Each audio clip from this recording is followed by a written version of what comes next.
ಎಲ್ಲರಿಗೂ ನಮಸ್ಕಾರ ರೀ. ರಿಯಾಸ್ ಕಿಚನ್ಗೆ ಸ್ವಾಗತ ರೀ. ಇವತ್ತು ನಾವೊಂದು ವಿಶೇಷವಾದಂತಹ ಚಿಕನ್ ಗ್ರೇವಿಯನ್ನು ಮಾಡಿ ತೋರಿಸ್ತಾ ಇದ್ದೀನಿ. ಇದು ಚಿಕನ್ ಈಗ ನಾನು ಕುಕ್ಕರಲ್ಲಿ ಒಂದು ವಿಜಲ್ ಮಾಡಿಸ್ಕೊಂಡಿದ್ದೇನೆ ರೀ. ತುಂಬ ಬೇಗ ಆಗುವಂಥದ್ದು ಮತ್ತು ಈಸಿ ಇರುವಂಥದ್ದೊಂದು ಚಿಕನ್ ಗ್ರೇವಿ ನೋಡ್ಬೋದು ನೀವು. ಸ್ವಲ್ಪ ಅರಿಶಿನ ಉಪ್ಪು ಹಾಕಿ ಸ್ವಲ್ಪ ಶುಂಠಿ ಬೆಳ್ಳುಳ್ಳಿ ಪೇಸ್ಟ್ ಹಾಕಿಬಿಟ್ಟು ನಾನು ಒಂದು ವಿಜಲನ್ನು ಮಾಡಿಸಿದ್ದೀನಿ ರೀ.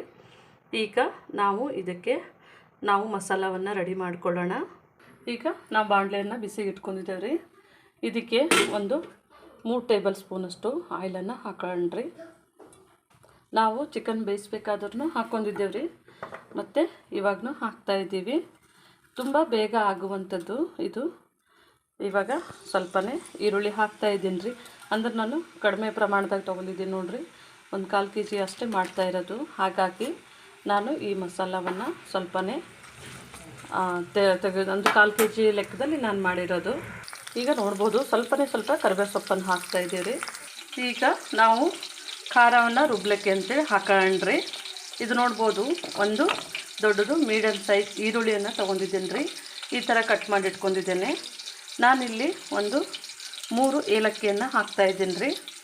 ಮತ್ತು ಒಂದು ದೊಡ್ಡ ಪೀಸ್ನಷ್ಟು ಚಕ್ಕೆ ಮತ್ತು ಸ್ವಲ್ಪನೇ ಶುಂಠಿ ಹಾಕ್ಕೊಂಡಿದ್ದೇನೆ. ಮತ್ತು ಒಂದು 10ರಿಂದ 12 ಎಸಳು ಬೆಳ್ಳುಳ್ಳಿಯನ್ನು ತೊಗೊಂಡಿದ್ದೇನೆ ರೀ.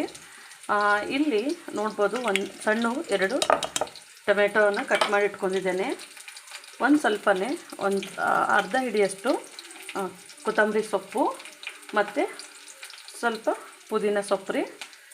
ಮತ್ತು ಇಲ್ಲಿ ನಾನು ಇದಕ್ಕೆ ಕಾಳು ಮೆಣಸು 1/4 ಟೇಬಲ್ ಸ್ಪೂನಷ್ಟು ಕಾಳು ಮೆಣಸನ್ನು ತೊಗೊಂಡಿದ್ದೀನಿ ರೀ.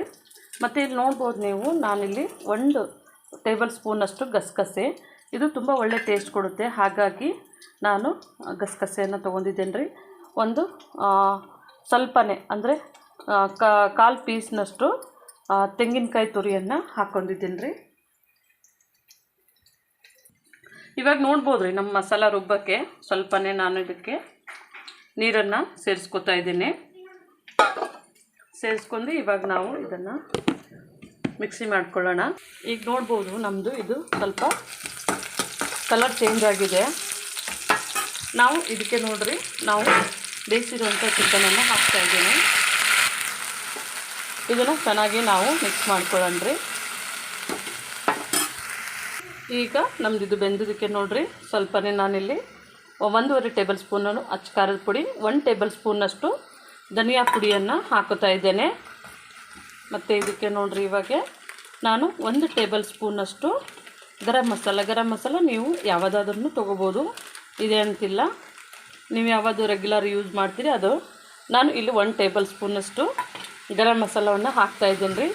ಅಂದರೆ ಇದನ್ನು ನಾವು ಹಾಕಿಬಿಟ್ಟು ಸ್ವಲ್ಪನೇ ಇದನ್ನು ಬೇಯಿಸ್ಕೊಳ್ಳೋಣ ರೀ. ಹಂಗೆ ಸ್ವಲ್ಪ ಹೊತ್ತನ ನೋಡ್ಬೋದು. ನಮ್ಮದು ಕಲರು ಚೆನ್ನಾಗಿ ಬಂದಿದೆ ನೋಡ್ಬೋದು ರೀ. ಇದು ಸ್ವಲ್ಪ ಬೇಯ್ತರ ನಾವು ಖಾರವನ್ನು ರುಬ್ಕೊಳ್ಳೋಣ ರೀ.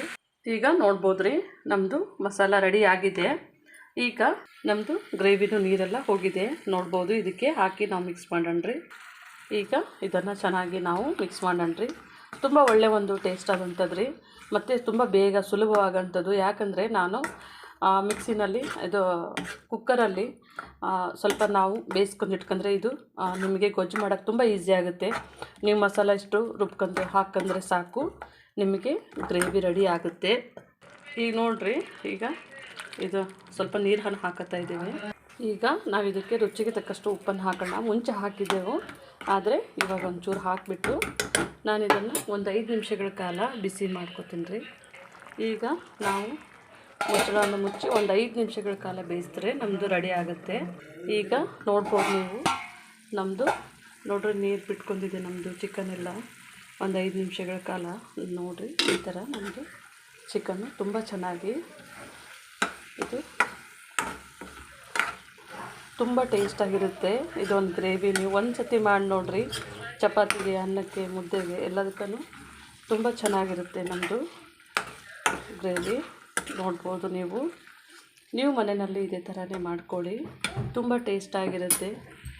ಈಗ ನಾನು ಇದನ್ನು ಆಫ್ ಮಾಡ್ತಾಯಿದ್ದೀನಿ. ನಮ್ಮದಿದು ರೆಡಿ ಆಗಿದೆ ನೋಡ್ಬೋದು ರೀ. ನಮ್ಮದು ರೆಡಿ ಆಗಿದೆ. ನಮ್ಮ ಚಾನಲ್ನ ಸಬ್ಸ್ಕ್ರೈಬ್ ಮಾಡಿ, ಲೈಕ್ ಮಾಡಿ, ಶೇರ್ ಮಾಡಿ. ವಿಡಿಯೋನ ನೋಡಿದ್ದಕ್ಕಾಗಿ ಧನ್ಯವಾದಗಳು.